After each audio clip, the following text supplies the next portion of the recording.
نحمده ونصلي على رسوله الكريم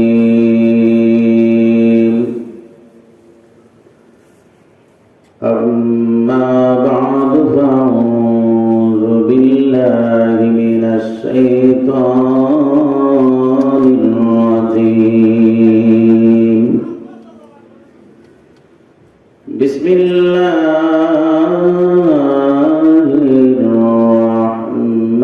الرحمن الرحيم يا أيها الذين آمنوا ادخلوا في السلم كافة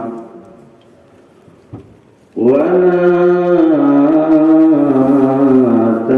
تتبعوا خطوات الشيطان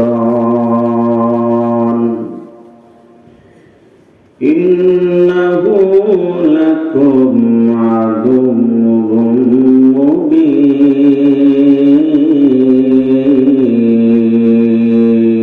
مبين وقال تعالى ولمن خاف مقام ربه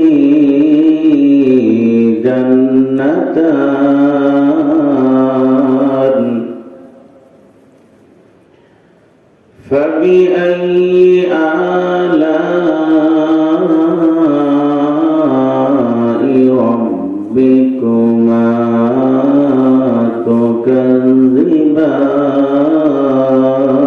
تكذبان وقال رسول الله صلى الله عليه وسلم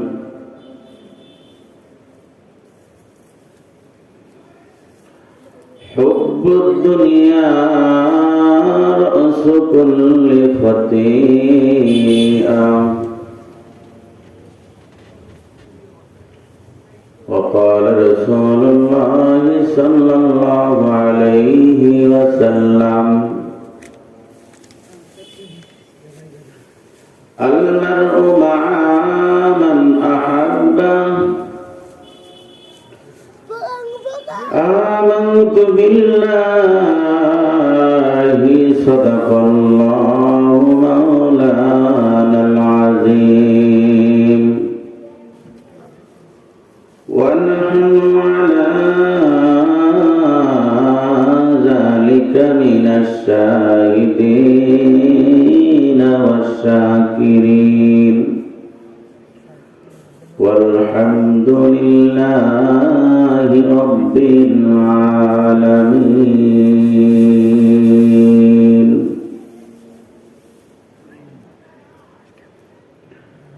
कर दिया जंगे खुद में मुस्तफा दंदा शहीद ए शरीयत ए तरीक़त दिन बचाने के लिए नाना जी के दिन बचाने के लिए हजरत हुसैन कट दिया सन करबला में दिन बचाने के लिए अल्लाहुम्मा सल्लि अला मुहम्मद व अला आलि मुहम्मद कमा सल्लैता अला इब्राहीम व अला आलि इब्राहीम इन्नका हमीदुम मजीद अल्लाहुम्मा बारिक अला मुहम्मद व अला आलि मुहम्मद कमा बारकता अला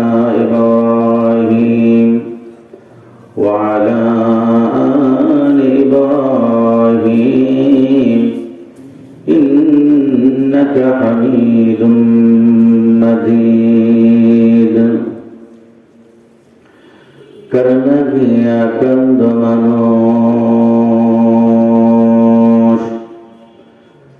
कर गया हसो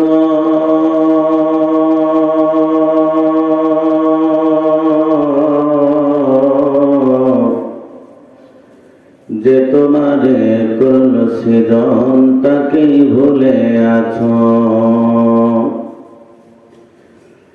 এই পৃথিবীর মালিক যিনি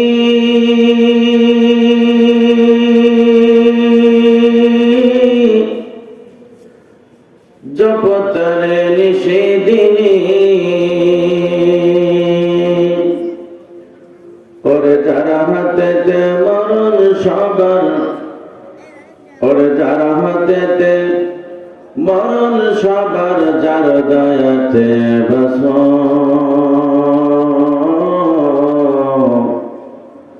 करना गया कंद मनुष करना गया हसो मोहब्बत पूर्ण करना ला इलाहा इल्लल्लाह ला इलाहा इल्लल्लाह ला इलाहा इल्लल्लाह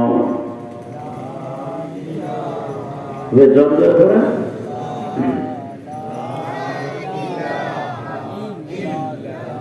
गाहे बुलबुल बागीचाए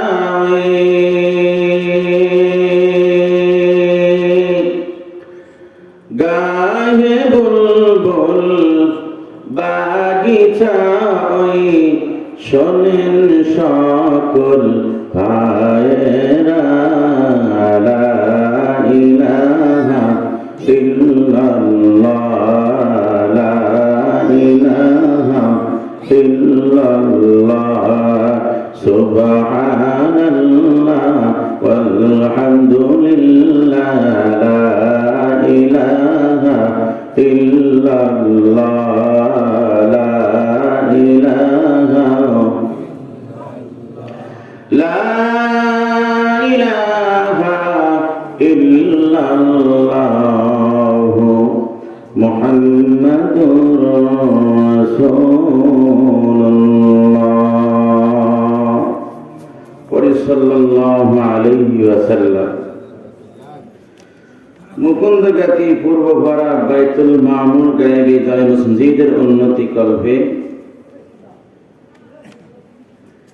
2 দিন ব্যাপী সম্মানিত মাহফিলের সভাপতি সাহেব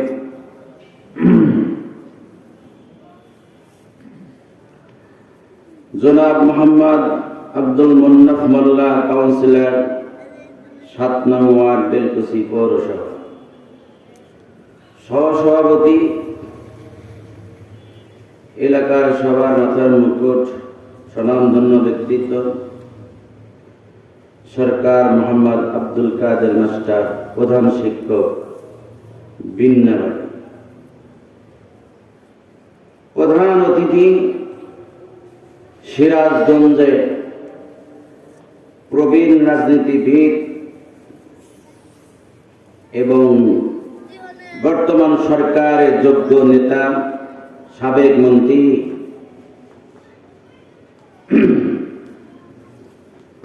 আলহাজ মোহাম্মদ আব্দুল লতিফ বিশ্বাস সাহেব, আমার পরে যিনি আগে আলোচনা করেছেন এই মসজিদে ইমাম ও খতিব হাফেজ মাওলানা মোহাম্মদ আব্দুল মমিন সাহেব, আমার আগে যিনি আলোচনা করলেন আমার সারে তাজ মাথার মুকুট সমতুল্য হযরত মাওলানা রফিকুল ইসলাম সাহেব, সুপারিন চালা দাখিল মাদ্রাসা, আগামীকাল যিনি আপনাদেরকে আলোচনা করে ধন্য করবেন, সারা বাংলাদেশ শুধু আলোড়ন সৃষ্টিকারী নয়, ডক্টর মাওলানা মোহাম্মদ সৈয়দ নজরুল ইসলাম সাহেব গোপালগঞ্জি, আমাদের প্রধানমন্ত্রী এলাকার বাড়ি। দোয়া না করে কি পারি আল্লাহ তাআলা যেন হযরতকে আগামীকাল সুস্থভাবে এনে কোরআনের বাণী আমাদেরকে শোনানোর তৌফিক দেয়, আমিন। এবং যারা বিশেষ অতিথিবৃন্দ, যারা মাহফিলকে উদ্দেশ্য করে এসেছেন, আল্লাহ তাআলা আমাদেরকে সবাইকে কবুল করুক, আমিন বলে। যতদূর পর্যন্ত মাইকে আওয়াজ যাচ্ছে, আলোচনা শুরু লগ্নে আমি আল্লাহ রাসূলের পক্ষ থেকে দাওয়াত দিচ্ছি, কোন জরুরত ছাড়া এদের সাথে ঘোরাফেরা করেন না। কারণ এই মাহফিল একটি বছরের জন্য আমার বিদায় নিবে। আজকে প্রথম রজনী, আগামীতে শেষ। এমন হতে পারে অনেকে নিয়ত করেছে আগামীকাল ইনশাল্লাহ যাব, যেহেতু সুনামধন্য ব্যক্তি আসতেছেন। তারপরে সাধারণত শেষের দিন মানুষ বেশি হয়। তবে বাহিরে যারা আছে ওরা তো ভিন্ন কথা। আশেপাশে এই সমাজভক্ত, আশেপাশে যারা আছে মসজিদের আশেপাশে অন্য সমাজের মানুষ ইচ্ছা করলে আজকে তো বেশি রাত হবে না, ইনশাল্লাহ 11টার মধ্যে তো হয়, বিশেষ চেয়ে বেশি 10 থেকে 15 মিনিট এর উপরে যাবে না ইনশাআল্লাহ। হতে পারে আজকে মাহফিলটা কারণ নাজাতের কারণ, কি কর আল্লাহ পারেন কি পারেন না? হ্যাঁ না কিছু বলে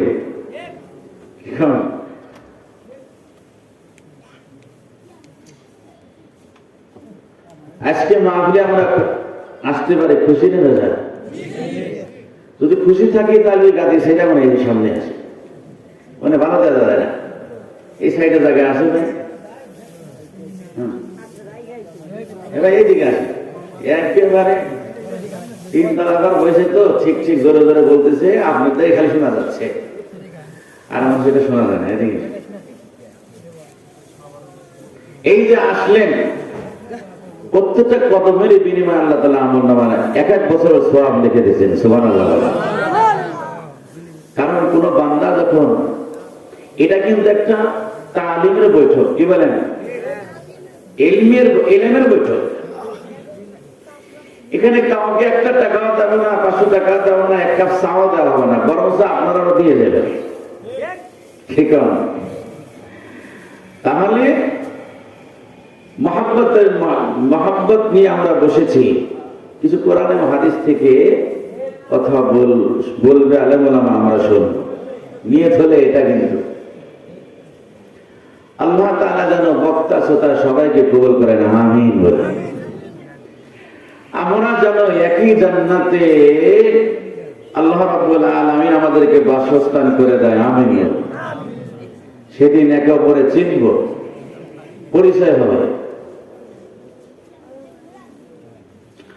দরুদ পড়ে নেই মাহফিলে শুরু লগ্নে, যে মহামানবকে সৃষ্টি না করলে আল্লাহ তাআলা আসমান জমিন লৌহ কলম কিছু সৃষ্টি করতেন না। ওই নবীজির উপর দরুদ পড়ে নেই সাল্লাল্লাহু আলাইহি ওয়াসাল্লাম। আমরা এই মাহফিলে আসতে পারি, কারা কারা খুশি হাতটা বন্ধ দেখি, একটু তাকবীর দেন। নারায়ণ তাকবীর। শেষ পর্যন্ত থাকবেন তো? হাত নামান। কারা কারা থাকবেন না হাত তোলে। 11টা তো বেশি রাত না, কি কারণ 11:15, হ্যাঁ। যার 1 নম্বর 2 নম্বর সবাই আগামী দেখাবেন, হিসাব সবাই। আর যদি ভাই বাথরুম সবাই 2 আনেন, ঠিক আছে? ঘন্টাকে ঘন্টা অনেক জায়গায় সময় কাটায়, কিন্তু মানুষের সবচেয়ে পারাবাড়ি দেখবেন মসজিদে যায়, জানাজা যায়, এই জায়গায় টাইম কাটতে চায়। কথা বলেন ঠিক না? অথচ দিনের নবীজি বলেন মসজিদে যখন নামাজের জন্য যায়, যতক্ষণ পর্যন্ত নামাজের জন্য অপেক্ষা করে, নামাজ 1-2 মিনিট পার হয়ে গেছে, আপনি বসে রয়েছেন, আপনাকে নামাজ বলে যে সওয়াব, সেই 2 মিনিট যে সওয়াব আপনার আমলনামায় লেখা হয়ে যাচ্ছে। 10 মিনিট দেরি করলে, নামাজ পড়লে যে সওয়াব, সেই সওয়াব আল্লাহ তাআলা আমলনামায় লিখে দেন। এখন আমাদের হয়েছে উল্টা, সাহাবীদের ইতিহাস হলো গান, ওদের যখন কোন সাহাবীদেরকে বাড়িতে তালাশ করত, ছেলে সন্তানকে যখন জিজ্ঞাসা করতো তোমার আব্বু কোথায়, নানু কোথায়, দাদু কোথায়, তখন বলছে মসজিদে গেছে। কখন আসবে? এই কখন আসবে এটা বলা যাবে না। বাজারে গেছে। কখন আসবে? এই অপেক্ষা করেন, গেছেই মাত্র, চলে আসবে, দেরি করবেন না। ঠিক না ঠিক? আর আমাদের অবস্থা কি? ঈশার নামাজ পড়ে খায়া যা গেল তো বাজারে, কখন যা আসবে ঠিক নেই, আজকে নাও আসতে পারে। ঠিক না ঠিক?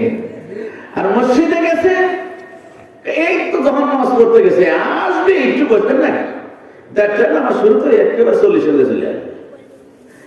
ঠিক না? কারণ জানে সবার পিছনে যায়, আবার সবার আগে চলে আসে। ঠিক না ঠিক? আমরা আজকে আমলের দিক দিয়ে এত পিছানো, আর ধৈর্য নেই। ধৈর্য ছাড়া কিন্তু আমল কবুল হবে না। ঠিক না ঠিক? আমার কথা না কিন্তু। মুআয বিন জাবাল রাদিয়াল্লাহু তাআলা ডেকে বলেন, বান্দা নেই, আমল কবুল হওয়ার জন্য কয়েকটা শর্ত, তার মধ্যে 1 নাম্বার আমল কবুল, আমল করার আগে মুকদ্দম হলো ইলম জানা। কি জানা? জোরে বলেন। ইলম জানা, যে আমলটা করবেন ওই আমলের ইলম জানা।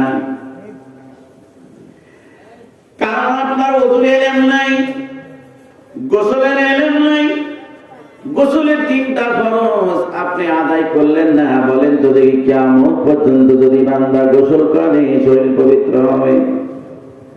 গোসলের ফরজ কয়টি? আজকে মুখস্থ করেন, গোসলের ফরজ কয়টি? 3টি। গড়গড়াইয়া কুলি করা, নাকে পানি দেওয়া, সমস্ত শরীর উত্তম রূপে ধৌত করা। একটা যদি ছুটে যায়, যতই সমুদ্র মধ্যে সকাল থেকে সন্ধ্যা পর্যন্ত গোসল করেন, আপনার শরীর পবিত্র হবে না।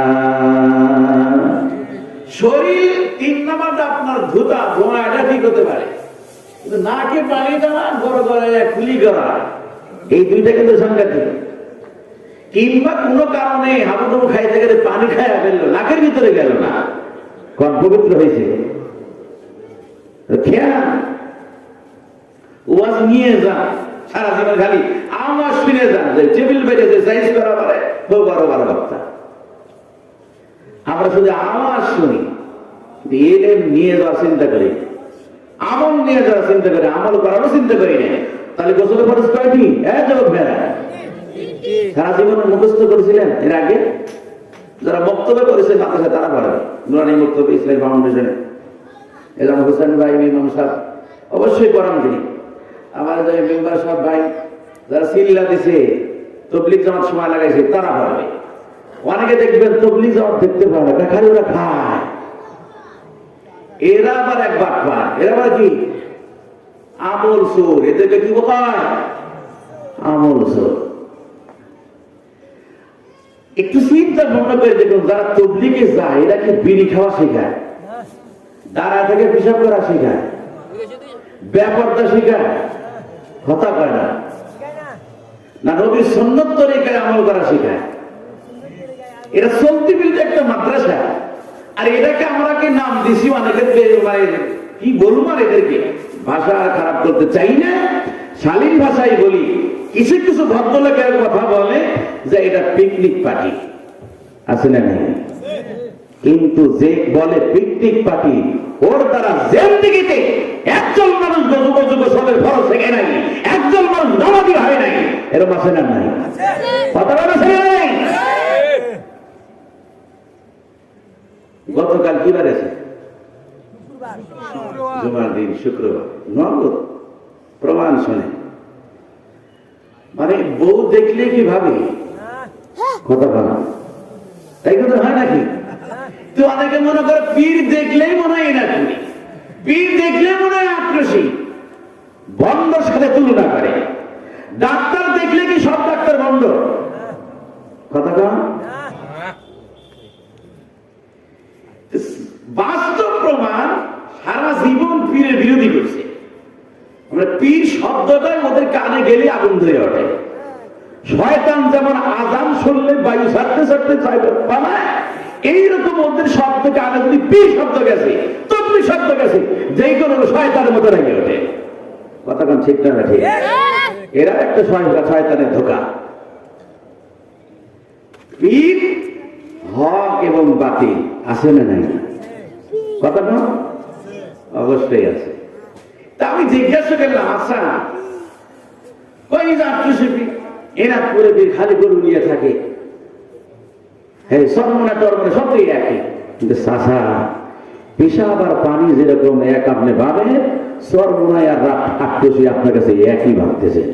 তবে এতদিন মনে করেছি আপনি আসলেই পীর বিরোধী, কিন্তু পীর এখনো চেনেন নাই। পীর একটা ফাঁসি হতো, ঠিক না? কেমনে তারা গরু নিয়ে যাবে একটুসি ইনাদপুরে বর্তমান পীরকে কেউ হক পীর বলতে পারে, জীবন গোলামে খাটবো, স্টেম নিয়ে এসে লিখে দেব। এরা দুনিয়ার বুকে সবচাইতে ইসলাম ধর্মে নষ্ট করা, ইমানকে নষ্ট করা সবচেয়ে বড় হাতিয়ার ভণ্ডর গোষ্ঠীরা। কথা বলে ঠিক না ব্যাঠি? আর এটা বেঈমানদের সবচেয়ে বড় হাতিয়ার, যারা শুধু গরুর দিকে করুণার দিকে নজর, মানুষের আমল সংশোধন হবে এই দিকে কোনো ফিকির নেই। সারা জীবন দরবারেই থাকে, জিন্দেগিতে কোনদিন জুমার নামাজে ইমামতি করে দেখাইতে পারল না। এরকম ভণ্ড বীরে আছে না নাই? কতক্ষণ আছে না নাই? আসর তো নামাজের ক্ষমতা নাই, যদিও কোনদিন নামাজে দাঁড়ায়, জোহরের আসর দাঁড়ায়, এরকম ঠিক না? সুরা মানে আসতে করতে হয়, জাহেরি সুরা নাই, তখন বাহাবা দেখায় আমার বিশালকে নামাজ পড়ে। সাংঘাতিক ভাই। পরে বললেন আজ পর্যন্ত তবলিগে জানাতে যায় কেউ কাঁচা মারা শিখছে, নিমকি মারা শিখছে, বিড়ি খাওয়া শিখছে। এটা দেখেন, তবলিগে জানাতে আগে দাড়ি ছিল না, দাড়ি ছেড়ে দিছে। আগে প্যান্ট শার্ট পরছে, এখন জুব্বা পরে, সুন্নতি লিবাস পরে। আগে টুপি মাথায় দেয় না, এখন টুপি মাথায় দেয়। পাঁচ ওয়াক্ত নামাজ পড়ে না, এখন পড়ে। আগে নিশা খাইছে, এখন নিশা ছেড়ে দিয়েছে। সব অশালীন কাজ ছেড়ে দিয়েছে, তবলিগ নামাজে যাওয়া পড়ে। কথা বলেন ঠিক না? ইল্লা বিয়েটা হতে পারে, তার জন্য গোটা বলা তবলিগে যে বদনাম হবে, এটা কোনোদিন হতে পারে না। পীরের নবীর দুই সাইডে খারাপ হতে পারে, এই বলে কি সবাই খারাপ? আলেম ওলামা হক কেন আলেম ওলামা বলেন, যে পীরের 60% মুরিদ আমল সংশোধন হয়েছে এবং আলেম ওলামা সাপোর্ট করে, ওটা হক পীর। যা আগে গাঁজা খেয়েছে, গাঁজা ছেড়ে দিয়েছে, দাড়ি ছিল না, এখন দাড়ি রেখেছে, পাঁচ ওয়াক্ত নামাজ পড়ে না, এখন বান্দা পড়ে। আগে নেশা খাইছে, তা করে থাকছে, বউকে মা হয়েছে, এরকম আসে না নাই? পিলা হয়েছে রাস্তার মাঝখানে, এইটা আমার নাম সে বেটা দাঁড়ানো শুরু করে দিছে, ঠিক না? ঠিক। এই সমস্ত মা তার সেরা মানুষগুলো মানুষে পরিণত হয়েছে, সোনার মানুষে পরিণত হয়েছে। জাহান্নামী পথ থেকে জান্নাতে যারা টিকিট নিয়ে দুনিয়া থেকে বিদায় নিচ্ছে, তাদের আমল সংশোধন হয়েছে। এই দিকে আমরা নাক ছিটকাইতেছি, ওরা তবলিগ জামাতে যায়, সিল্লা দিয়ে বউ কোনে দিয়ে যায়, সোনালী ব্যাংকে জমা দেয়। আজ পর্যন্ত যারা তবলিগ জামাতে বিরোধী করে, এই পর্যন্ত শুনলাম না তোমরা বিদায় বাড়িতে যাও, বউ কোনে দিয়ে যাও, সোনালী ব্যাংকে জমা দিয়ে যাও নাকি? এটা বাস্তব বর্তমান আমাদের মুসলমান ধ্বংসের কারণ। কি কথা ঠিক না? বা ঠিক কথা? আমরা দেখি শুধু খাওয়া। হযরত আলী বলেন, একজন মানুষ চেহারা যেমনই হোক না কেন, যতক্ষণ পর্যন্ত তার কথা এবং কাজ কর্ম যদি ফলাফল আমরা শেষ পর্যন্ত না দেখি, ততক্ষণ পর্যন্ত ওই মানুষকে কোনোদিন খারাপ মন্তব্য করা যাবে না। কার কথা? দিনের নবীজি হযরত আলী বলেন, দিনের নবীজির ব্যাপারে আল্লাহর নবী রেখে বলেন হযরত আলীর ব্যাপারে, আলা মাদিনাতুল ইলমি ওয়া আলিউন বাবুহা, আমি হলো ইলমের শহর, আর সেই শহরের দরজা হলো হযরতে আলী।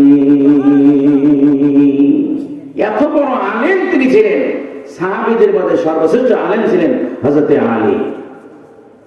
তিনি বলেন বাহ্যিক কাজকর্ম কথাবার্তা যতক্ষণ পর্যন্ত প্রকাশ না পায় ততক্ষণ পর্যন্ত ওই মানুষকে মন্দ বলা এটা কখনো ঠিক হবে না। চাচাকে জিজ্ঞাসা করলাম কোনদিন গেছেন তবলে জামাতে? কাজ যাই নাই। সরমনে কোনদিন গেছে? কাজ যাই নাই। তাহলে খারাপ বুঝলেন কেউ? এত মানুষকে জেলখানা নেয়, ওনাকে নেয় না। পরে একটা আলোচনা শুনে নেয়, ওরা হলো সরকারের দালাল। পরে বলে সরকার যে কি দোয়া দিতেছে দেখেন। কারণটা কি? কারণ হলো একটাই, আল ইস্তিহলালু হারামি কুফরুন, হারামকে হালাল করা এটা কুফরি কাজ। যারা হারামকে ক্ষণিকের জন্য সাপোর্ট করে, এই সাপোর্ট করার কারণেই আজকে দোষারোপ হচ্ছে। কথা বল ঠিক না ঠিক? হারাম কোনোদিন হালাল হতে পারে না। বলতে পারো যে 3 দিন না খায় রয়েছে, শুয়ারের বস্তু খাওয়া তো জায়েজ আছে, ঠিক না? হতো তো বাংলাদেশে সবচেয়ে বেশি। হযরত আলী বলে সবচাইতে কঠিন কাজ হলো নিজের সংশোধন হওয়া, ঠিক না? আর দুনিয়ার বুকে সবচেয়ে সহজ কাজ হলো মানুষের ভুল ধরা। কি ধরা? মনে রাখেন, কি ধরা? ভুল ধরা।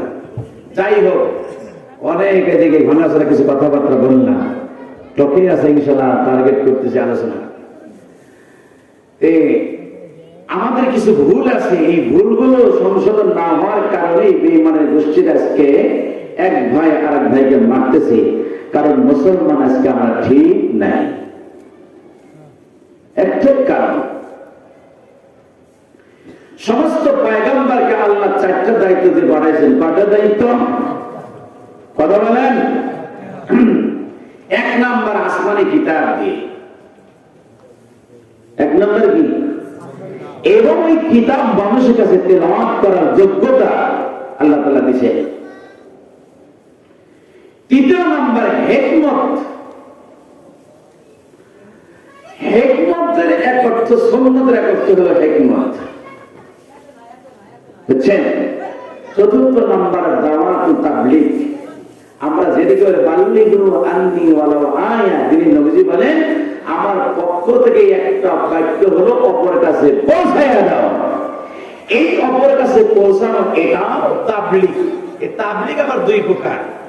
অপরের কাছে যে পৌঁছায়, অনেকে আল্লাহর পক্ষ থেকে, রাসূলের পক্ষ থেকে যে বানিয়ে আছে এটা পৌঁছায়, আবার অনেকে শয়তানের এটা পৌঁছায়। কতক্ষণ ঠিক না ঠিক?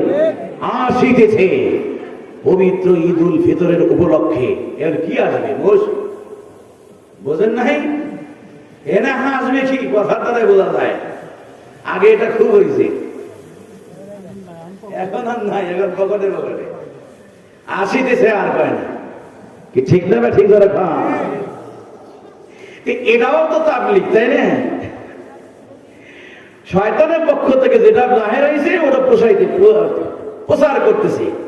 যে প্রচার করতেছে ও জাহান্নামী, যারা দেখবে ও ঠিক না ঠিক, সবাই জাহান্নামী। কিন্তু কেউ যদি আজান দেয়, কেউ যদি হকের পক্ষে ডাকে, যে ডাকলে ও জান্নাতি, যে ডাকে সাড়া দিলে ও ওই ব্যক্তিও জান্নাতি। সাহাবীদের তবিয়ত ছিল সামি'না ওয়া আতা'না, শোনার সাথে সাথে তারা ইত্তেবা করছে। যাই হোক, বলতেছিলাম মুআয বিন জাবাল রাদিয়াল্লাহু তাআলা আনহু ডেকে বলেন, তিনি নবীজি বলেন উম্মতেরা রে, আমল কবুল হওয়ার জন্য 5টা শর্ত আছে। 1 নাম্বার শর্ত, যে আমল করতে যাইবে আমলের ইলম থাকা মুকদ্দম, এটা জরুরি। নামাজ পড়তে গেলে তোমার শরীরের পবিত্রতার প্রয়োজন আছে। নামাজ পড়তে গেলে তোমাকে ওযুর ফরজ জানাটা দরকার আছে না নাই? ওযুর ফরজ কয়টি? কথা কন। ওযুর ফরজ 4টি। কি? সমস্ত মুখ ধোয়া, दोनों हाथे কোনো সময় ধৌত করা কি মাথা মাসা করা दोनों পায়ে টাকনো সময় ধোয়া ওযুর খলিফা তায়াম্মুম কোন বান্দা অসুস্থ হুজুর আমি অসুস্থ এই জন্য নামাজ কালাম পড়ি না ওযু বানাইতে পারি না আল্লাহ রাব্বুল আলামিন সহজ করে দিয়েছেন বান্দারে ওযু বানাইতে পারো না বলে আমি আল্লাহ ওযুর খলিফা বানাই দিয়েছি তায়াম্মুম পবিত্রতা নিয়ত করবি মুখ একবার মাসা করবি পবিত্র মাটি দ্বারা দুই হাতের কোনো মাসা করবি সঙ্গে সঙ্গে নামাজের মধ্যে দাঁড়াবি কি ঠিক না ঠিক নামাজ মাপ নাই নামাজ মাপ নাই ইবাদত মাপ নাই এই জন্য যখন যে ইবাদত করতে হবে ইবাদতের এলেম জানা কি ফরজ জরুরি এমন একটা জরুরি কাজ কারণ মাঝে মধ্যে আমি উদাহরণ দেই দুনিয়ার কোন কর্ম বান্দা ট্রেনিং দেয় নাই শেখে নাই ওই বান্দা এই কাজ করতে গেলে কিন্তু অ্যাক্সিডেন্ট হবে কথা বলেন কাজ কোনোদিন স্বয়ংসম্পন্ন হবে না উদাহরণস্বরূপ একটা বলি কোন বন্ধু যদি দেখে বলে বন্ধু মোটরসাইকেল চালাইতে পারে না বন্ধু রে গতকাল আমি মোটরসাইকেল পালসার কিনে আনলাম 2,00,000 টাকা দিয়ে এ বন্ধু তুমি যদি এই মুকুন্দ গাড়ি থেকে সিরাজগঞ্জ শহরে যেতে পারো যা গাড়িটা তোমাকে আমি বোনাস দিয়ে দেবো হাতিয়া দিয়ে দেব বন্ধুর যদি ট্রেনিং না থাকে আর জানাও তো ট্রেনিং নাই চালাইতে পারে না বন্ধু তখন ডেকে বলে ভাই রে মজাক করো না ঠাট্টা করো না যদি চালাইতে পারতাম এমন কথা বলতা না কথা বল ঠিক না ঠিক এ বন্ধু 2.5 লক্ষ টাকার গাড়ি নতুন মাত্র গাড়ি কিনে আনছে কিন্তু তাকে দেওয়ার পরেও সিরাজগঞ্জ তো দূরের কথা 10 হাতও যাওয়ার সাহস পায় না কারণ কোনোদিন পিকআপ ধরে নাই স্টার্ট দেয় নাই মোটরসাইকেলের মাখরাজ আছে না নাই হাত পা চোখ কান সব কাজ করতে হবে এই জন্য যত দুনিয়া বুকে যানবাহন আছে সবচেয়ে মোটরসাইকেল অ্যাক্সিডেন্ট বেশি অ্যাক্সিডেন্ট হলেই কোনের গোস্ত আগে খায় হাঁটুর গোস্ত আগে খায় সেলিম ভাই বলছে কি ঠিক না ঠিক যারা অ্যাক্সিডেন্ট হয়েছে তারাই বলতো হয় মাথা খায় না হয়তো 2 হাত না 2 পা কি ঠিক না ঠিক ভাই কপাল খায় কেই নেই বেশি যায় যারা সারা তারা বলে এমন খাওয়া খায় আমি পড়লেই খাই কারণ কি ওর স্পিরিট বেশি কারণ কয় আমার স্পিরিট বেশি আমাকে যত পাম দিতে তত আমি ভুলি গিয়ার দিবি আমি পাগলের মতো সরবো আবার যখন পড়বো তোকে যে শেষ করে ছাড়বো ঠিক না ঠিক 4 চাকা তেল মেল ফুরাই গেছে স্টোক দাঁড়াইতে পারে কাঁথা যেতে পারে কিন্তু মোটরসাইকেল একেবারে সর্বনাশ এলেম জানা নাই ওই বিদ্যা জানা নাই তাকে দিল কয় না বন্ধু সিরাজগঞ্জ তো দূরে কথা বিষাদ যেতে পারবো না কারণ কি এলেম আমার জানা নাই ট্রেনিং নাই এখন বলেন কোন বান্দা সারা জীবন নামাজে আসলো না নামাজে যখন দাঁড়াইলো কোনদিন ওযুর ফরজ জানে না ওযু ফরজ ওযু করতে যায় আগে দেখছে মানুষ খালি কুলি করে ও কুলি করা বাদ দিয়ে খালি পানি খায় ছোট্ট ছোট গোলা পাতা যখন ওযু শিখায় দেখবেন ওর ওযু বানাইতে যায় খালি ওযু পানি খায় হে বাবা কুলি কর ও মনে করছে ওযু মনে দেখছি আব্বা ওযু বানাবো না আমার এইভাবে খাই ফালা যাতে এটা দিতে পারে না ওযু বানাইতে যায় ওযুর পানি খায় আবার যতটুকু ধোয়া ফরজ ওই পরিমাণ ধোয় না কোন রকম চোখ দিয়ে আসে এটা আছে না নাই কারণ এই ট্রেনিংটা জানা নাই তাহলে ওযু যদি না হয় গোসল না হলে ওযু হবে না ওযু না হলে নামাজ হবে না নামাজ না হলে জান্নাত পাবে না এই কথা ঠিক না ঠিক as-salatu miftahul জান্নাহ জান্নাতের চাবি হলো নামাজ এই নামাজ হলো জান্নাতের চাবি দুনিয়ার বুকে যারা নামাজ পড়ছে তারা কামিয়াবি আর যারা পড়ে নাই তারা নাকামিয়াবি কেমন জান্নাতি আর জাহান্নামের মধ্যে কিয়ামতের মুসিবতের ময়দানে কথাবার্তা হবে এটা কোরআনে আছে না নাই জান্নাতীদের একটা কাতার হবে জাহান্নামীদের একটা কাতার হবে জান্নাতীরা ডেকে বলবে জান্নাতীদেরকে, মা সালাকাকুম ফি সাকার, কেন তোমরা জাহান্নামে এসেছো, কি জন্য জ্বলতেছো? তখন জান্নাতি বান্দা প্রশ্ন করবে, মনে রাখেন, জান্নাতি বান্দা ডেকে বলবে, মা সালাকাকুম ফি সাকার। জান্নাতি বান্দা কি বলবে, কেন তোমরা জাহান্নামে এসেছো? জাহান্নামী বান্দা তখন ডেকে বলবে, ক্বালু লাম নাকু মিনাল মুসাল্লিন। আল্লাহু আকবার বলেন। তারা ডেকে বলবে, আমরা মুসল্লি ছিলাম না। তাহলে মুসল্লি যারা নামাজ পড়ে, মুসল্লি তারা নামাজ পড়ে যারা, কতক্ষণ মুসল্লি তারা পাঁচ ওয়াক্ত নামাজ পড়ে যারা, যারা এক ওয়াক্ত পড়ে দুই ওয়াক্ত পড়েন এদের বলে বেনামাজি। আর তিনি নবীজি বলেন, কাফের এবং বেঈমানদের মধ্যে পার্থক্য হলো নামাজ। ইমানদার নামাজ পড়ে, বেঈমান নামাজ পড়ে না। বন্ধু, ইসলামের স্তম্ভ পাঁচটি। এক নাম্বার কালেমা, জবানে পড়া, অন্তরে ফিট করা, আমল করে ঈমানের হাকিকত তিনটি। ইসলামের স্তম্ভ পাঁচটি, মনে রাখেন। ঈমানের হাকিকত কয়টি? তিনটি। জবানে স্বীকার করা, দিলে বিশ্বাস করা, আমলে পরিণত করা, এটা ঈমানের হাকিকত। আর ইসলামের স্তম্ভ পাঁচটি, কয়টি? কালেমা, নামাজ, রোজা, হজ, যাকাত।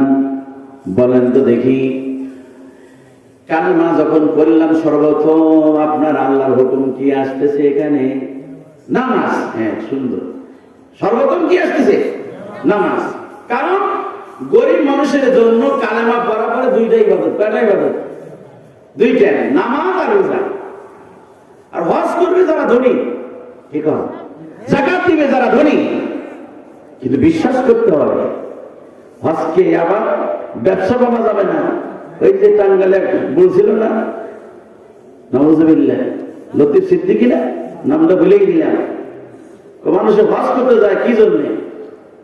নাউজুবিল্লাহ। ইসলামের একটা স্তম্ভ, যার যতটুকু বুঝ দাড়ি কেটে রাখে, বুঝলেন? অথচ শিক্ষিত মানুষ, মুসলমানের ঘরের সন্তান, লতিফ সিদ্দিকী, নামটা তো খুবই চমৎকার, কিন্তু কথা বলতে শয়তানে। শয়তান কয়, আই এম সরি সিদ্দিকী, তোমার কাছে আমি দুর্বল। কি ঠিক না? ঠিক না?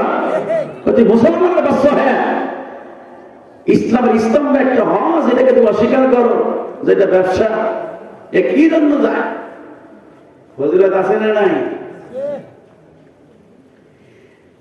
একবার বাংলা যদি হজ করতে যাই, খানা কাবার মধ্যে দিনে নবীজি বলেন, এমন একটা পাথর লাগানো আছে, এই পাথরে এত শক্তি, দুনিয়ার বুকে একটাই মাত্র ঘর, আল্লাহর ঘর হলো সেটা বাইতুল্লাহ।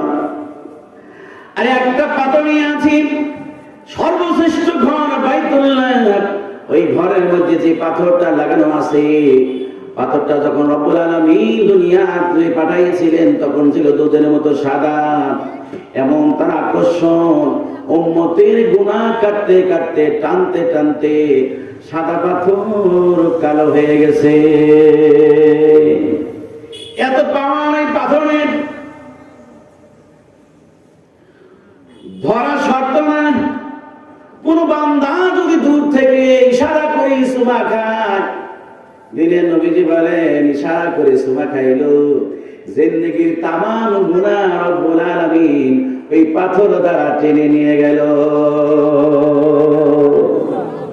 হাদিসে আছে, বাংলা নফর আল্লাহকে রাজি খুশি করার জন্য হজ করতে যাবে, এই বান্দা কেমন নিষ্পাপ হয়ে যায়। দিনের নবীজি বলেন, যেমন আজকে তার মা দুনিয়া জন্ম দিল। এখানে শুধু ক্ষান্ত নয়, ওই বান্দা হজের কাম শেষ করে আসার পর যখন দেশের বাড়িতে আসলো, 40 দিন পর্যন্ত বান্দার দোয়া কবুল হইতে থাকে। যেইখানে আমরা যাই, মসজিদে হারামের মধ্যে যদি আমরা নামাজ পড়ি, 1 ওয়াক্ত নামাজ পড়লে কয় লক্ষ সওয়াব? 1 লক্ষ রাকাতের সওয়াব। বন্ধুরে, লতিফ সিদ্দিকীর জানা নাই এই জায়গায় যদি 1 ওয়াক্ত নামাজ পড়ে, 1 রাকাত নামাজ পড়লে রব্বুল আলামিন মর্যাদা কত গুণ বাড়িয়ে দেয়। 1 লক্ষ গুণ তোমার নামাজের বরং মর্যাদা বাড়াইয়া দেয়। আর মসজিদে নববীর মধ্যে তুমি 1 রাকাত নামাজ পড়বা, 50,000 রাকাত নামাজের সওয়াব আল্লাহ তাআলা আমলনামা লেখায়া দেয়। সুবহানাল্লাহ বলেন। বন্ধুরে, এই জন্য আল্লাহর কাছে দোয়া করব সর্বদা, আল্লাহ সর্বশ্রেষ্ঠ ঘর বাইতুল্লাহ একবার তুমি তো আপনার তৌফিক দিও, আর সর্বশ্রেষ্ঠ রওজা, সর্বশ্রেষ্ঠ মহামানব সাইয়্যিদুল মুরসালিনের রওজা মুবারকে যায় একটু সালাম দেওয়ার সুযোগ করিয়া দিও। আমিন বলেন। আল্লাহ কবুল করুন। কারণ দিনে নবীজি বলেন, মান জারা কবরি ওয়াজাবাত লাহু শাফাআতি। সুবহানাল্লাহ বলেন। দিনে নবীজি বলেন, সাহাবীরা রে, উম্মতেরা রে, আমার কবর যারা জিয়ারত করলো, এ আমার উম্মতেরা, আমি নবীর উপরে ওয়াজিব হয়ে যায় তোমাদের সুপারিশ করা। দিনে নবীজি বলেন, আমার উম্মতেরা যখন আমার রওজা মুবারকে এসে সালাম জানায়, আমি নবী সালাম শুনি এবং সালামের জবাব দিতে থাকি।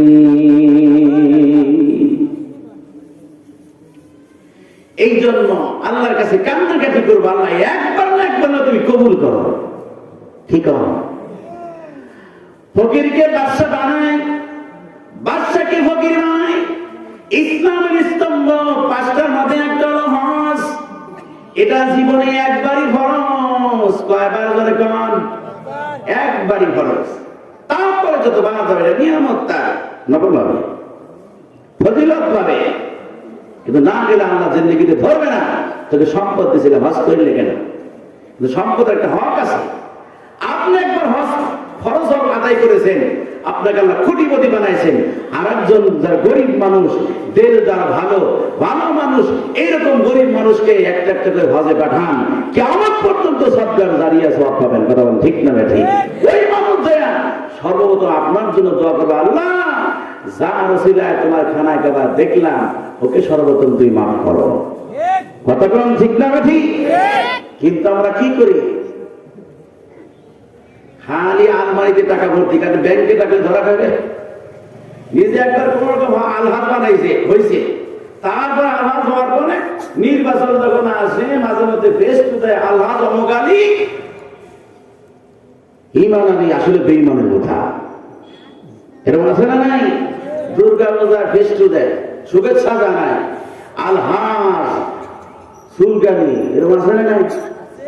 আরে আলহাজ আব্দুল বাতেন, আব্দুল কুদ্দুস, যাই হোক আর এত নাম বললাম না, ভালো নাম গুলো বলে বলে লাভ নাই তো। কারণ হজ করেছে, টাকা আছে, হজ করেছে, কিন্তু ইমান তো নাই।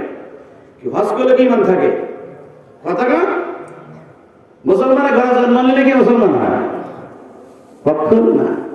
আপনি দুর্গা পূজায় মুসলমান হয়ে ফেস্ট দিলেন, শুভেচ্ছা জানাইলেন, আপনার আল্লাহর খাতার নাম কেটে গেছে, বেঈমানের খাতা চলে গেছে। নাউযুবিল্লাহ। আজ পর্যন্ত দেখাইতে পারবেন না একজন হিন্দু ছেলে আমাদের ঈদুল ফিতরে, ঈদুল আজহা একটা ফেস্ট দিছে, দেখাতে পারবেন? কথা কম, একটা দেখাতে পারবেন না। অথচ আমাদের উলাঙ্গার কিছু মুসলমান আছে, দুর্গা পূজা আসলে, তাদের কোন উৎসব আসলে এরা সিন্নি খাওয়ার জন্য লাইন ধরে। একটারও ইমান নাই। এই অবস্থায় ইন্তেকাল করে বিনা দলিলে জাহান্নামী। এরা দলিল লাগবে না,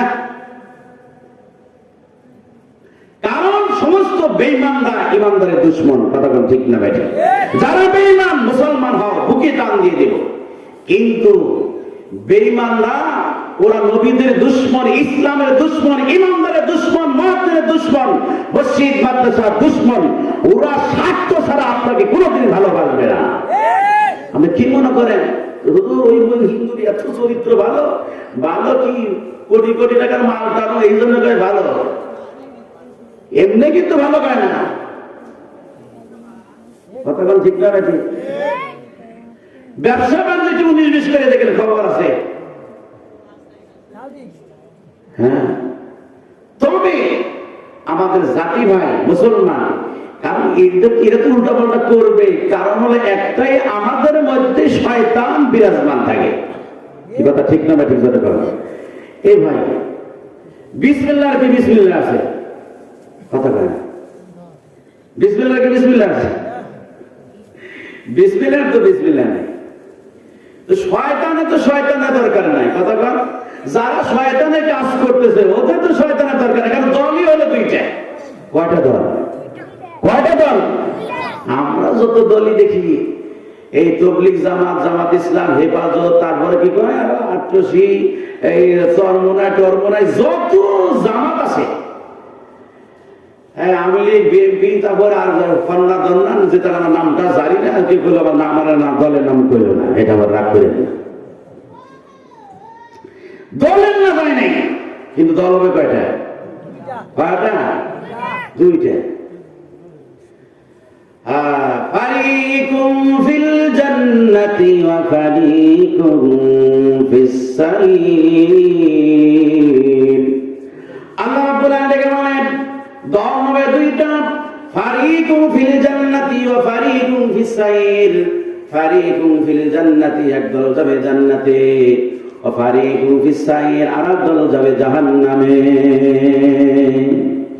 দল হবে দুইটা। মা যত দল দেখি না কেন, এই যে দুনিয়ার বুকে যত দল আছে বন্ধুরে, যে দলের সাথে কোরআন ও হাদিস নাই, আল্লাহর হুকুম রাসূলের তরিকা নাই, বলেন তো দেখি তারা কোনদিন বুক খোলা বলতে পারবে যে আমরা এই দল করি, জান্নাতের 7 তলা যা বসে থাকবো? কথা বলে না। একটা ক্ষমতা আছে, বর্তমান দল, বিরোধী দল, সাসা ঈসা, আরো যারা আছে, কোরআন ছাড়া যারা দল করে, কোরআন ছাড়া যারা অন্য জাগতিক খেয়াল দিয়ে যারা দেশ চালায়, একটা বলতে পারবে না জান্নাতে যাব। ওরা দাবি করে দেশের জন্য অনেক কাজ করতেছে, কিন্তু ইসলামকে 13টা বাজায় দিচ্ছে। হ্যাঁ, আমি বলি সারা দুনিয়া যদি স্বর্ণর উপর দ্বারা ভরপুর করে দেয়, আলেম ওলামা আছে জিহ্বা কেটে দিবেন। আমি যদি ভুল করি, সারা দুনিয়ার রাস্তাঘাট স্বর্ণ রূপা হীরা মানিক্য দ্বারা যদি কেউ বানায় দেয়, আর সে যদি বেঈমান হয়, বলেন সে জান্নাত পাবে? জান্নাত পাবে? আল্লাহর হুকুম রাসূলের তরিকা সে মানে না, সে কোনোদিন জান্নাতে যেতে পারে না। আমরা মনে করি দুনিয়ায় বেশি দিন থাকার দামি একা আল্লাহর রহমত, অত ভালো না। আর এটা রহমতে যদি হইল না, তাহলে ফের আমরা সব করে বুঝবো না। কি কর আমাদের তো মামলা হামলা এটা সেটা আছে, সর্দি অসুখ টসুখ কত কিছু আছে, কিন্তু ফেরাও জিন্দেগিতে বড় ওষুধ তো দূরের কথা, ইতিহাসে দেখছে সর্দিও লাগে নাই, ঠান্ডা তো সচরাচর মানুষের ওষুধ। ঠিক না বা ঠিক যারা আলোচনা শুনে কাউকে টার্গেট করে কথা বলতেছি? এ ভাই পা কাউকে টার্গেট করে নাই, পাটা আগায় দেন, ধরতে রাজি আছি, কিন্তু ইসলাম নিয়ে সিনেমিনে খেলবে, এটা কখনো মেনে নেওয়া যায় না। কারণ কিতাবের মধ্যে উদাহরণ দিয়েছে, কোন ছোট্ট সন্তান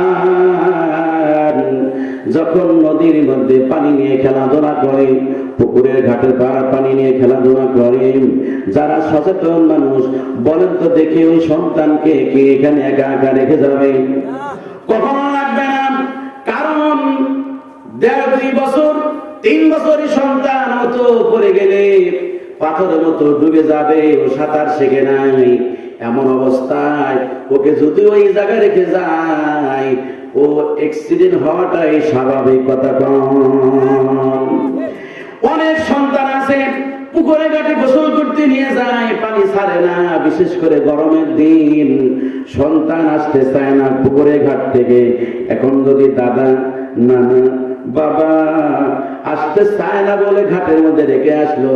বলুন তো দেখি তার জীবনে কি কি গ্যারান্টি আছে? তার জীবনে যেমন গ্যারান্টি নাই, অবশ্যই সেই ধ্বংস হওয়াটাই স্বাভাবিক।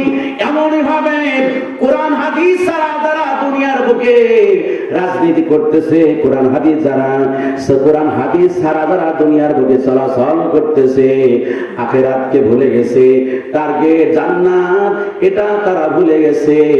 তোমরা ওই রকম শিশু সন্তানের মতো সমুদ্রের মধ্যে কিনারায় পানি নিয়ে খেলাধুলা করতেছো। বুদ্ধিমান কোনোদিন ফেলে রাখতে পারে না। কারণ কি, এই বান্দা যদি পড়ে যায় সঙ্গে সঙ্গে পাথর মধ্যে বান্দা ডুবে যাবে। পাথর যেমন ডুবে যায়, এই বান্দার জীবন ধ্বংস হয়ে যাবে। এমনই ভাবে আলেমরা বারবার কথাগুলো বলে, রাজত্ব নামার জন্য নয়, টার্গেট করে নয়, একটা কথাই বলে, নবীর দুশ্মনের বিচার বাংলার জমিনে আমরা দেখতে চাই। দুই হাত আল্লাহকে দেখার কারা কারা দেখতে চাই? নারায়ে তাকবীর। কি কোন হাত নামান, কোন বান্দা যদি নবীর দুশ্মনের বিচার এই বাংলার জমিনে একবার করে, বলেন তো দেখি আর কারো বুকের পাটা আছে এই জমিনে ইসলাম বিরোধী কাজ করবে? কারণ একটাই, যে দেশে 90 থেকে 95% মুসলমান, আর এই দেশে নবীকে নিয়ে ব্যঙ্গ করে, তার সুবিচার পাওয়া যায় না। কতক্ষণ ঠিক না ভাই? কিন্তু কোন নেতার বিরোধী বললে তার তো অস্তিত্ব থাকেই না, তার বাড়ি ঘর আগুন দিয়ে ঘুরায় দেয়। এরকম সোনার বাংলার মানুষ আছে না নাই? কত পারো আল্লাহ ধরবে একদিন, আল্লাহকে আমি ছাড় দে, আমি ছেড়ে দিই না, ওই আল্লাহ আছে না নাই? আজকে বাপ থাকতো সন্তান এতিম, কথা কম, স্বামী থাকতো স্ত্রী বিধবা, ঠিক না বেটি? ধরে কম। মাওলানা আমির হামজা কুষ্টিয়া আমার প্রাণপ্রিয় ভাই, কলিজার ভাই, আজ পর্যন্ত তার দ্বারা 10টা গাড়ি পোড়ায় নাই, 10 জন মানুষ খুন হয় নাই। আল্লাহ মামুন হক, তার দ্বারা 20 জন মানুষ খুন হয় নাই। হ্যাঁ, খালেদ সাইফুল আইয়ুবী ভাই বলে দুঃখ লাগে। বারবার কথাগুলো আমি আমার বন্ধুদের সাথে শেয়ার করি, যে আজকে ইসলামকে যদি একটু যদি বুকে জায়গা দিত, আপনার নাম স্বর্ণে লেখা থাকতো। কিন্তু যতদিনই ক্ষমতা থাকে, সারা বিশ্ব তো বাংলাদেশ যদি স্বর্ণরূপান্তর আপনি ভরপুর করে দেন, একটা পরম্পর অধ্যায় হয়েছে যেটা বাংলাদেশ দুনিয়ার বুকে, বাংলাদেশের সবচেয়ে কোন সরকারের আমলে আলেমরা জেল খেটেছে, একদিন কলঙ্কের অধ্যায় হবে। কথা বলেন ঠিক না ঠিক? সোনার বাংলা রূপা দিয়ে ভরতে পারলাম না, নামে আছে কামে নেই। ভাই, জুলুম মাজলুম ব্যক্তির দোয়া কোনোদিনও বিফলে যায় না। 3 ব্যক্তির দোয়া তো বিফলে যায় না। কয় ব্যক্তি? ধরে গতকাল দেখলাম আমির হামজার একটা কলিজার টুকরা সন্তান, 2 থেকে 2.5 বছর বয়স, রবিক ভাই, তার ছোট ভাই কোলে নিয়ে দাঁড়া রয়েছে। যখন ছোট ভাই মাহফিল করে, যখনই বাড়ি থেকে আসে, আমার আব্বুর কাছে ফোন দাও। আমার আব্বু আসে না কেন? জেল, রিমান্ড, এ তো ছোট্ট সন্তান তো বোঝে না, এটা শ্বশুর বাড়ি নাকি নানার বাড়ি, এই বোঝে না, গজবের জায়গা। কয় তোমার আব্বু তো জেলখানায়, জালেমের কারাগারে। কয় আব্বু এত কিছু আছে, মাহফিল থেকে আপেল আছে, কমলা আছে, তুমি আনো না? আমি তো মাঝে মাঝে নিয়ে আসি, তুমি যতই আনো আব্বুটার মতো হয় না। কথা কম ঠিক না ঠিক? আজকে বাবা থাকা অবস্থা, এই সন্তানগুলো বাবার চেহারা দেখতে পারতেছে না, এতিমের মতো ঠুকাইতেছে। আল্লাহ মামুনুল হকের ছেলে এদের ছোট 8-10 বছর মাদ্রাসায় লেখাপড়া করে, সাক্ষাতের জন্য যখন যার দিলে একটু দয়া আছে, যে নির্দোষ মানুষকে এই আমার রাগ খাটাতে যায় না, শিশু মানুষের কলিজায় যে আঘাত দিচ্ছে, এদের কলিজা যদি ফিরে দেখানো যাইতো যে এদের কলিজা কত ব্যথা, এই পানির কত গরম পানি যে কত বিষ, এটা যদি তারা বুঝতে পারতো, জেল থেকে দিয়ে এমন জুলুম করতো না। কথা বলে ঠিক না ঠিক? এই গরম পানি, চোখের পানি গরম না ঠান্ডা? কথা কয় না, গরম না? কলিজা জ্বলাই দেবো, আসতেছে সামনে। কারণ ইতিহাস সাক্ষী দেয়, আলেমের রক্ত যেই জায়গায় পড়ে ওই জায়গায় বীজ বপন হয়েছে। ইসলাম ওই জমিন থেকে একদিন উত্তীর্ণ হবে, বাতিলের ধ্বংস, বাতিলের গোষ্ঠী ওই জায়গা থেকে ধ্বংস হবে। কথাটা ঠিক না ঠিক? আজকে হালাল বিবি নিয়ে বিনোদন করার জন্য গিয়েছিল, দুইজনকেই দেখাইছে হালাল স্ত্রী কালো বোরকা পরা। কি দেখছেন আজকে কি একটা অবস্থা, নাটক। এটা নতুন কিছু না। মুসা আলাইহিস সালামকে জিনার তহমত দিয়েছিল, জুরাইজ একজন আল্লাহর ওলি, তাকে জিনার তহমত দেওয়া হয়েছিল। বাতিলের গোষ্ঠীরা জানে আলেমকে ঘায়েল করতে হলে, ইসলামকে ঘায়েল করতে হলে দুনিয়ার বুকে আলেমদেরকে খারাপ করে তুলে ধরতে হবে। কতক্ষণ ঠিক না ঠিক? এটা বাতিলের ইসলাম বিরোধী যারা, এরা তাদের এক নাম্বার টার্গেট ইসলামের যারা কাজ করে, এদেরকে সমাজের বুকে তুচ্ছ ভাবানো, এদেরকে সমাজের বুকে অপরাধী হয়ে তুলে ধরা, এটা বাতিলের এক নাম্বার টার্গেট। রাগ করতেছেন ভাই, বড় ব্যথা। এই কথাগুলো বলতে হবে তো। আল্লাহ তাআলা হেদায়েত দান করুক, আমিন বলি। এখনো সময় আছে, আল্লাহ মাফ করবে কি করবে না যেরকম ওই আল্লাহ এখনো সময় আছে। কারণ কোন বান্দা অপরাধ করার পর অপরাধ ভুল স্বীকার করে, বান্দার মর্যাদা দ্বিগুণ বেড়ে যায়। আর যদি অপরাধ করার পরে সে যদি ঘাড় তেরামি করে, আমি যা করেছি ঠিকই করেছি, অপেক্ষায় থাকো, সমূলে ধ্বংস হবে, কলঙ্কের অধ্যায় হবে। কথাটা ঠিক না বেঠে? এ ভাই বড় খুলি যায় লাগে।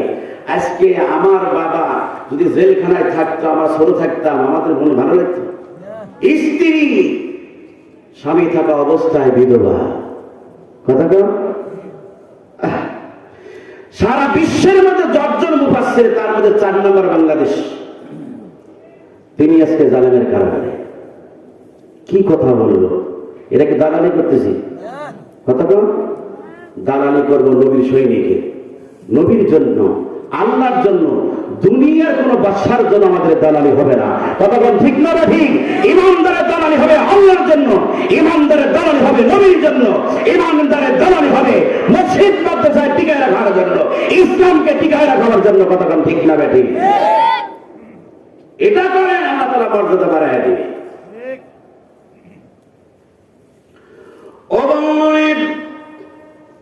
বাদশা হলেই যে খারাপ তা না। আমি যে আয়াতে কারিমা তেলাওয়াত করেছি, ওয়ালিমান খাফা মাকাম রাব্বিহি জান্নাতান ফাবিআইয়ি আলাই রাব্বিকুমা তুকাযযিবান। আল্লাহু আকবার বলেন।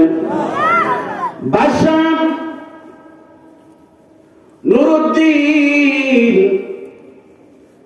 নুরুদ্দিন জঙ্গি চমৎকার ঘটনা। বাদশাহ হারুন রশিদের চমৎকার একটা ঘটনা আছে বন্ধুরে। এই আয়াতের দ্বারা বাদশাহ নুরুদ্দিনের একটা সুসংবাদ জানানো হলো। বাদশাহ হারুন রশিদ তিনারাও বাদশাহ ছিলেন, তাদের নামগুলো স্বর্ণে লেখা হয়ে গেছে। ইমানদার তাদের নামটা আলোচনা করে দেখেন তো অমন হওয়া যায় কিনা, যারা নেতৃত্ব দেয়। একদিন আজদরমা থেকে আসার পর ঘরে যা বিবিকে ডেকে বলে, বিবি রে আজকে মশারি রাতারাতি টাও, আজকে তাড়াতাড়ি একটু ঘুমাতে চাই। বিবিও দিনদার। আল্লাহর নবী বলেন, যে ঘরে দিনদার বিবি আছে, দুনিয়ার বুকে সর্বশ্রেষ্ঠ ঘর ওই ঘরটা। আদ-দুনিয়া কুল্লুহা মাতাউন। আমার বাংলাটি কথা না, দিনের নবীজি বলেন, আদ-দুনিয়া কুল্লুহা মাতাউন, দুনিয়ার সব কিছু হলো সম্পদ। ও খায়রু মাতাউদ দুনিয়া মারাতুস সালিহাত, তার মধ্যে সর্বশ্রেষ্ঠ সম্পদ হলো নেককারিনী মহিলা। দুনিয়া বুকে যত প্রকার রিজিক আছে, আমরা মনে মনে বলি মনে হয় 3 বেলা ভালো খাবার নাম এটা রিজিক নাম, এটা রিজিক না। আপনার পোশাক এটাও রিজিক, গাড়ি এটাও রিজিক, সন্তান এটাও রিজিক। আপনি দুনিয়ার বুকে একটা নেককার বিবি পাইলেন, হাদিসের ব্যাখ্যা লেখে দুনিয়ার বুকে সবচেয়ে উত্তম রিজিক হলো নেককার বিবি। সুবহানাল্লাহ বলেন। সর্বশ্রেষ্ঠ সম্পদ হলো নেককার বিবি। বাদশাহ হারুন রশিদের স্ত্রী ডেকে বলেন, পানের সামনে আমার প্রতিদিন তো আরামে ঘুমান, এত আরামে ঘুমান যদি জান্নাত না পান, আরামের কোনো দাম নাই। কতক্ষণে আরামের দাম আছে? আরামের কোনো দাম নাই, আরামের কোনো দাম নাই।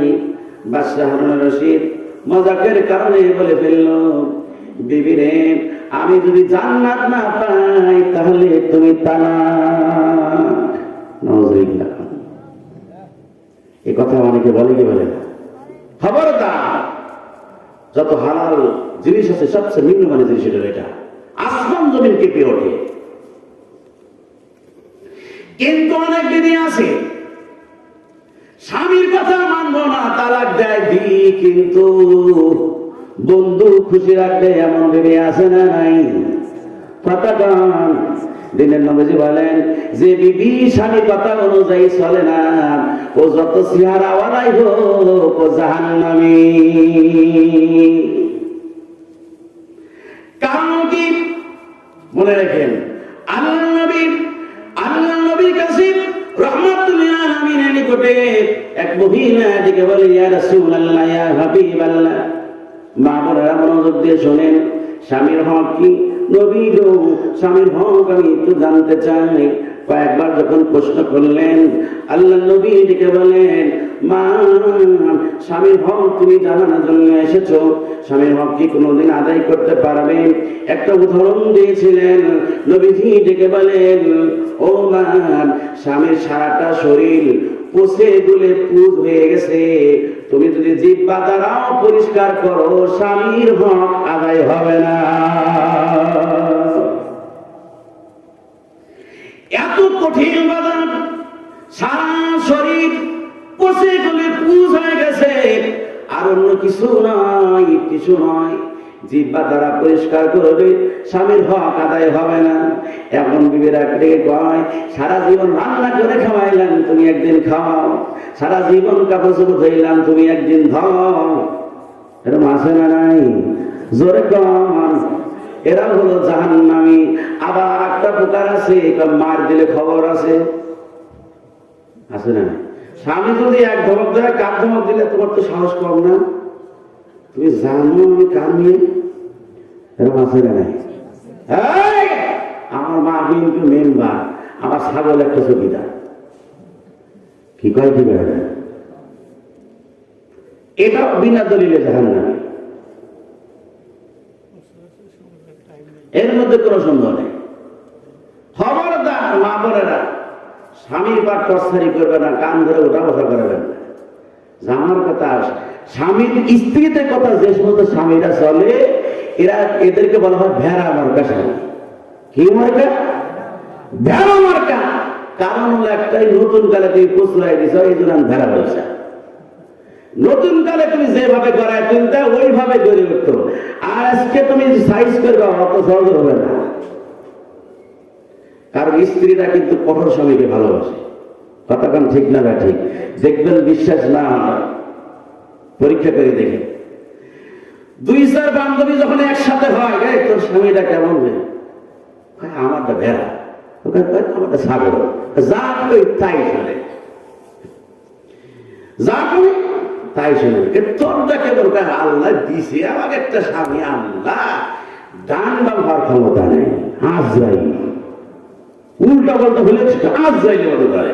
এরকম আসে না নাই? আজ যাই ওই আজ যাই ধরা যাবে না। রান্না করতে গেছে, রান্না করছে, একটু ঝাল বেশি হয়েছে, আজ যাইলে মতো ধরবো। খবরদার, এটা কিন্তু ধরা যাবে না। ও আজ যাই না, ইসলাম বিরোধী কোনো কাজ করলে আজ যাইলে মতো ধরা যাবে। মার্কেটে যাবি, এই জায়গায় পিঠে ছিল আর একবার বেকার দেয়। প্রথম দিন যদি পিঠে দিবে চান, ও জিন্দিগি তার বলবে এটা ইতিহাসের মধ্যে লেখছে। মহিলাদের মার্কেটে যাওয়ার 1 নাম্বার চক্রান্ত, স্ত্রী স্বামী যা আনবে ওটা লাইক করবে না, পছন্দ করবে না। তুমি কি আনো? যে শাড়ি আনছো 16 বালতি রং গেছে, আর যে শাড়ি আনছো এটা মুশাড়ি, কি টাকাতে কিনে নিয়ে এসে তুমি? ও শাড়ি আমাকে ভ্যানসালা খায়, ভালো শাড়ি কিনে নিয়ে এসে, আর তোমার রঙের লাগাছে এত টাকাতে শাড়ি কিনলাম, হঠাৎ করে যাইতেই পারে, দোকানটা তো ভালোই বেশি হয়েছে দেখি এত নাক শিক্ষানি। যা আগামী ঈদ আসতেছে, যেহেতু কোরবানি রোজার ঈদে যেহেতু নাক শিক্ষানি শুনলাম, কোরবানি ঈদের সময় যা 20,000 টাকা দিয়ে তুমি মার্কেট করে নিবি। এই দেশে হয়েছে বেটা চাওয়া। এইবার স্বামী হয় পাইলে শয়তান কয়, হ্যাঁ এবার আমি করলেন পাইছি। কি কয়? এই ভাই এই সমস্ত বাস্তবায়ন করে। আজকে আমাদের ঘর ঠিক নাই, পরিবার ঠিক নাই, ইসলাম বিরোধী যত কাজ চলতেছে শুধু এই দিকে তাকাইতেছি, কিন্তু ইসলাম নিয়ে আমাদের আমল যে সংশোধন হবে এই ব্যাপারে কোনো আলোচনা হবে। কারণ হলো একটাই, কানসুক গান এই তাইরে মেরে করে ফেলে মাহফিল চাষ করে। কথা গান ঠিক না ব্যাঠে, জরুরি কথাগুলো বলে না। আমি কাউকে টার্গেট করে কথা বলছি। কারণ মনে রাখেন, হারুন রশিদ তার স্ত্রী ডেকে বলতেছে, জান্নাত যদি না পান তাহলে এত ঘুমানোর কোনো দাম নাই, কারণ আরামের কোনো দাম নাই। বাদশাহ হারুন রশিদ ডেকে বলে ফেলল, স্ত্রী রে, যদি জান্নাত না পাই তাহলে তুই তালাক। স্ত্রী কয়, এবার দিনদার স্ত্রী, তোমার প্রমাণ কি? যতক্ষণ পর্যন্ত প্রমাণ না দিবে এক ঘরে থাকা, ততক্ষণ পর্যন্ত জায়েজ হবে না। বাদশাহ হারুন রশিদ পেরেশান হয়ে গেলেন। হঠাৎ করে জবান দিয়ে যখন বের হলো, বের হওয়ার পরে বা পেরেশান হয়ে গেল, আমার কাছে তো কোনো প্রমাণ নেই। মোল্লা ইমামের কাছে গেলেন। ইমামের কাছে যাওয়ার পর ওই দিন ফজরের নামাজে জামাতে শরীক। হঠাৎ করে কোনো মুসল্লি ইমাম সাহেব যদি দেখে, একজন নামী দামি সুনামধন্য ব্যক্তি, জুমার নামাজে পাওয়া যায় না মুসল্লি, ফজর নামাজের সাথে সাথে ইমামের পিছনে কোন নেতা যদি এসে দাঁড়ায়, ইমাম সবাই একটু খটকা বাদ দিয়ে কি বাজবে না, কথা বল ঠিক এই বেশ আজকে বসে দেখে একটু জুমার নামাজে পাওয়া যায় না। ইমাম সাহেব যা দেখে বাদশাহ নামদার সামনে, মুখটা মলিন, চোখটা লাল। হারুন রশিদ নামাজ ফেরার পরে ইমাম সাহেবকে ডেকে বললেন, মুসল্লিরা যাওয়ার পরে ইমাম সাহেব একটা ফতোয়া দিবেন। গতকাল একটা অ্যাক্সিডেন্ট হয়ে গেছে, কি ঠিক না বেঠি? দুর্ঘটনা। স্ত্রী আমাকে ভালোবাসে, আমি স্ত্রীকে ভালোবাসি, কিন্তু আমার একটা কথা হয়ে গেল ঠাট্টা করতে করতে। বলেন তো দেখি আমার স্ত্রী গেছে না আছে? আমি বলছি 3 তালাক স্ত্রী, আর আমার কাছে আসে না। স্ত্রী এক রুমে দরজা দিয়ে কান্দে, আমিও কানলাম সারা রাত। স্ত্রীটাকে বলে, স্বামী আমার আপনাকে এত ভালোবাসি, কিন্তু এমন কথা বলে ফেললেন, প্রমাণ না হওয়া পর্যন্ত আপনার জন্য আমাকে হালাল হবে না। তাড়াতাড়ি ফতোয়া নিয়ে আসেন। এ ফতোয়া নিয়ে আনতে যাবে কি মন্ত্রীর কাছে? কথা কেমন? আলেমের কাছে যেতে হবে। আলেম সব সাধারণ মানুষ, অত বড় মুফতি না। আলেম দিকে বলে, না না, এই ফতোয়া আমি দিতে পারবো না।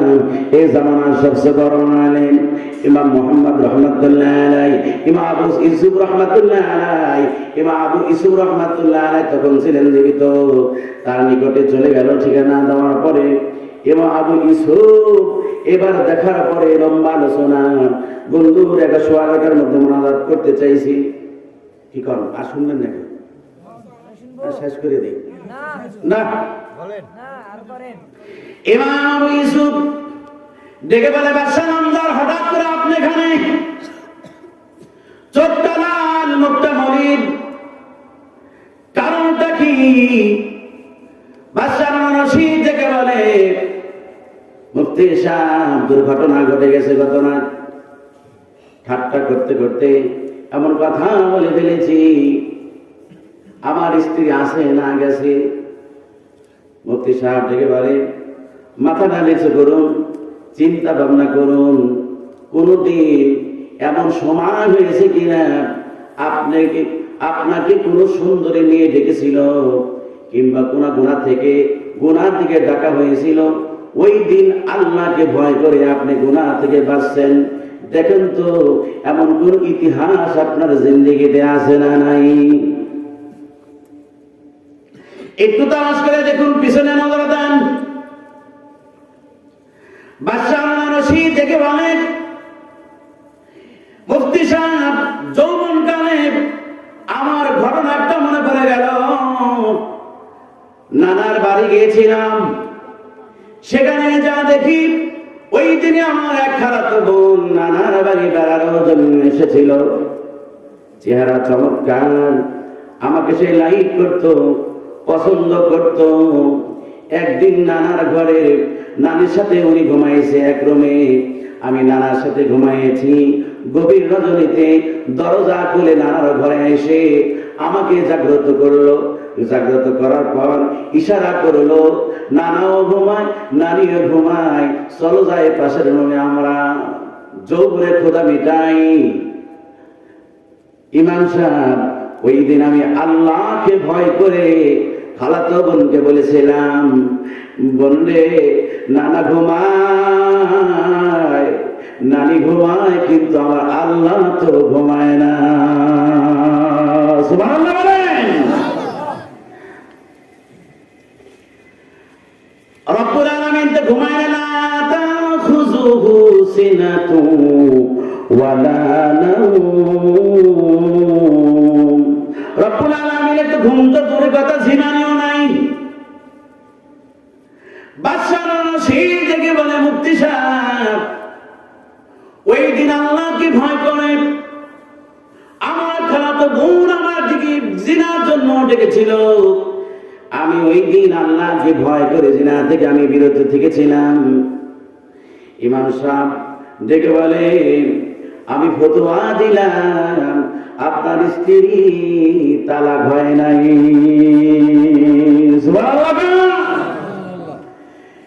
বুদ্ধিমান মানুষ, বাদশা মানুষ, জ্ঞানী মানুষ কয়, না না, জবানে বললে হবে না, লিখিত দিতে হবে। আমার বিবি এটা কথা মানবে না, লিখে দেন। কোরআন এবং হাদিস লিখে দিতে হবে, কারণ এটা ডাইরেক্ট যদি আমি যা বলি আমি জান্নাতি, আমার বিবি মানবে না। ইমাম সাহেব, মুফতি সাহেব স্বাক্ষর লিখে দেন, বিবি তালাক হয় নাই, কোরআন এবং হাদিস দিয়ে লিখে দেন। কি লেখা কি শুধু দেখতে চান, শুনতে চান? টাইম তো পার হয়ে গেছে, আর তো আর বলতে চাচ্ছি না। আবার সোয়া 11টাও তো কইছেন, আবার বেশি পার হয়ে গেল।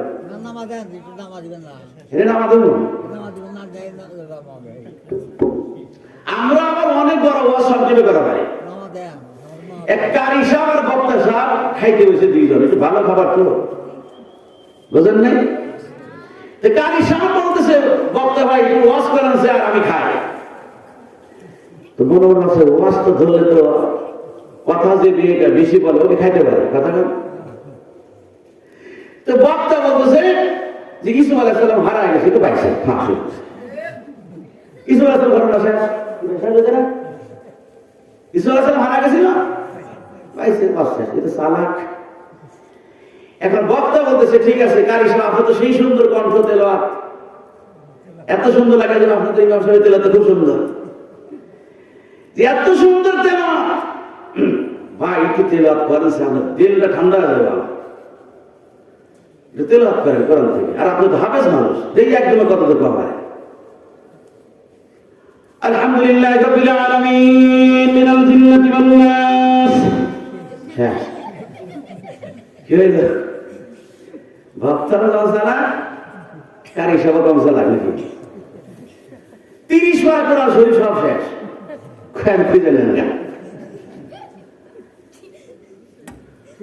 এক সার ধরেছে, বানান কর পর্দা, সরাসরি রসদীর্ঘ কত ব্যক্তিগত সারি মধ্যে খুঁজে নিয়ে কি হবে দেখুন। আসলে লম্বা সারা ঘটনা একেবারে সংক্ষেপ করবো, কি করেন? একেবারে সংক্ষেপ। বাদশাহ রশিদ ডেকে বলে, হুজুর লিখে দেন, তাছাড়া বিবি মানবে না। কারণ কি? অনেক লম্বা আলোচনা বললেন। চাচা বললেন, নামায়া দেন। আজকে যদি নামায়া দেন, কালকে আবার উঠা উঠতে দিব নাকি? কম কালকে উঠতে দিব না তো?